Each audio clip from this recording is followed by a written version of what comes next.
ஏழை எளியவர்களுக்கோ இனி நான் தர்மமே செய்ய மாட்டேன் என்று அல்லாஹ் மீது சத்தியமிட்டு நீங்கள் சொல்ல வேண்டாம். அவர்கள் செய்த அந்த தீய செயலை நீங்கள் பொருட்படுத்தாது மன்னித்து விடுங்கள். காரணம், அலா துஹிப்பூன அன் யஃபிரல்லாஹு லக்கும், அல்லாஹ் உங்களை மன்னிக்க வேண்டும் என்று நீங்கள் விரும்ப மாட்டீர்களா? அல்லாஹ்வுடைய வாசகத்தை பாருங்கள். அவர் தவறு செய்தார். மதீனா பத்ரு போரிலே பங்கெடுத்த தோழர், அவர் செய்த தவறை பொருட்படுத்தாமல் விட்டுவிட்டு மன்னித்தால் அல்லாஹ் உங்களை மன்னிக்க வேண்டும், அல்லாஹ் உங்களுக்கு உயர்வான அந்தஸ்தை தர வேண்டும் என்று நீங்கள் எண்ண மாட்டீர்களா என்று அல்லாஹ் ரப்பல் ஆலமீன் ஆயத்தை இறக்கினான்.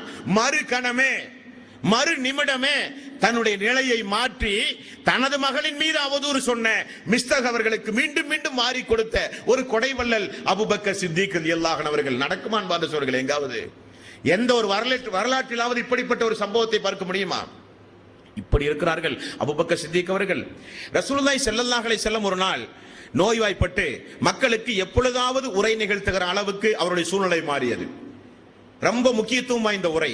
ஜுமாவுடைய மேடையில் நின்று கொண்டு ரசூலுல்லாஹி ஸல்லல்லாஹு அலைஹி வஸல்லம் ஒரு நாள் மக்களை பார்த்து சொன்னார்கள், அல்லாஹ் ஒரு அடியானிடத்தில் இப்படி கேட்டான். எப்படி?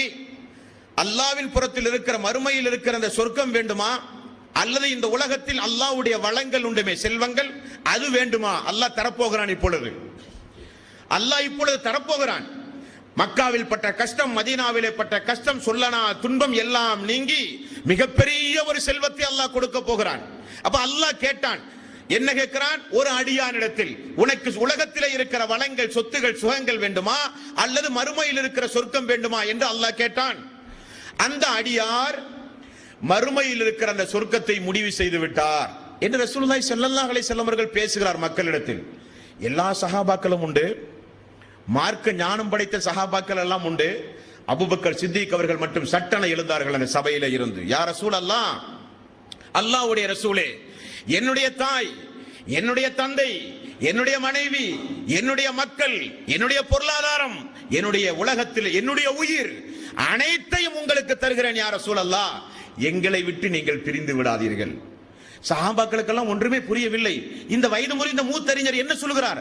அல்லாஹ்வுடைய ரசூல் அந்த அளவுக்கு என்ன சொன்னார்? உடனே ரசூலுல்லாஹி ஸல்லல்லாஹு அலைஹி வஸல்லம் அவர்கள் சுதாரித்துக் கொண்டு, அல்லாஹ்வுடைய ரசூல் இவர் யார் தெரியுமா?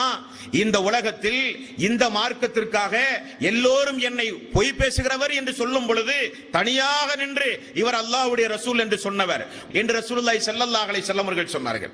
அல்லாஹ்வுடைய ரசூலுடைய மௌத்துக்கு பிறகு மூத்த சஹாபாக்கள் சொல்கிறார்கள், அபூபக்கர் சித்திக் அவர்கள் எந்த அளவுக்கு அறிவு ஞானம் உடையவர் என்பது எங்களுக்கு அன்றைக்கு தான் தெரியும். அல்லாஹ்வுடைய ரசூல் சொன்னது அவர் மரணிக்க போகிறார் என்று.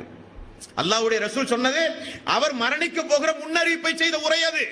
அல்லாஹ் கேட்டான் தூதரிடத்தில், ரசூலுல்லாஹி ஸல்லல்லாஹு அலைஹி வஸல்லம் இடத்தில், என்னவென்று? உங்களுக்கு மறுமையில் இருக்கிற சொர்க்கம் வேண்டுமா, உலகத்தில் ஏதாவது அந்தஸ்து வேண்டுமா? அந்த அடியார் யார்? ரசூலுல்லாஹி ஸல்லல்லாஹு அலைஹி வஸல்லம். அவர் சொர்க்கத்தை தேர்வு செய்து விட்டார், அவருடைய வாழ்வு முடிந்து விட்டது. ஆகவேதான் அபூபக்கர் சித்திக் ரலியல்லாஹு அன்ஹு அவர்கள், யா ரசூலல்லாஹ், எங்களை விட்டு போய் விடாதீர்கள், எங்களுடைய தாய், தந்தை, மனைவி, மக்கள் எல்லாம், எங்களுடைய உயிர், பொருளாதாரம் எல்லாவற்றையும் தருகிறோம் யா ரசூலல்லாஹ், எங்களை விட்டு சென்று விடாதீர்கள் என்று சொன்ன மகாமனிதர் அபூபக்கர் சித்திக் ரலியல்லாஹு அன்ஹு அவர்கள். இந்த நிலையில் தான் ரசூலுல்லாஹி ஸல்லல்லாஹு அலைஹி வஸல்லம் அவர்கள் அந்த மக்களை விட்டு பிரிந்து நோய்வாய்ப்பட்டு கிடந்து இந்த உலகத்தை விட்டு பிரிந்தார்கள். அது ஒரு இறுதி சம்பவம். அந்த நேரத்தில் அந்த மக்களையே நேர்வழிப்படுத்திய ஒரு மாமனிதர் உண்டு, ஆனால் அபூபக்கர் சித்திக் ரலியல்லாஹு அன்ஹு அவர்கள் மட்டும்தான். இன்ஷா அல்லாஹ் அந்த உரையை நாளைய தினம் இன்ஷா அல்லாஹ் நாம் பார்ப்போம். எல்லாம் வல்ல அல்லாஹ் ரப்பல் ஆலமீன் அபூபக்கர் சித்திக் அவருடைய வாழ்க்கை வரலாறுகளில் இருந்து பாடங்களை, படிப்பினைகளை பெற்று நடக்கக்கூடிய நன்மக்களாக அல்லாஹ் நம் அனைவர்களையும் ஆக்கி அருள் புரிவானாக.